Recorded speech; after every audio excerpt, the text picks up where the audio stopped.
দেশের বিভিন্ন অঞ্চলে আজও বৃষ্টি ও বজ্রবৃষ্টির সম্ভাবনার কথা জানিয়েছে আবহাওয়া অধিদপ্তর। ময়মনসিংহ, সিলেট ও চট্টগ্রাম বিভাগের অনেক জায়গায় বৃষ্টি হতে পারে। এছাড়া ঢাকা, রাজশাহী, রংপুর, খুলনা ও বরিশাল বিভাগের কিছু কিছু এলাকায় অস্থায়ীভাবে দমকা হাওয়া সহ হালকা থেকে মাঝারি ধরনের বৃষ্টি অথবা বজ্রসহ বৃষ্টি হতে পারে।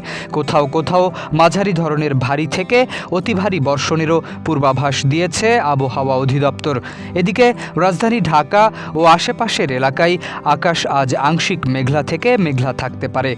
দিনের বিভিন্ন সময়ে বৃষ্টি অথবা বজ্রবৃষ্টির সম্ভাবনাও রয়েছে। এছাড়া দক্ষিণ অথবা দক্ষিণ পূর্ব দিক থেকে ঘন্টায় 10 থেকে 15 কিলোমিটার বেগে বাতাস প্রবাহিত হতে পারে। আবহাওয়া অধিদপ্তর বলছে, বৃষ্টির সম্ভাবনা থাকলেও ঢাকা ও পার্শ্ববর্তী এলাকায় দিনের তাপমাত্রা সামান্য বাড়তে পারে।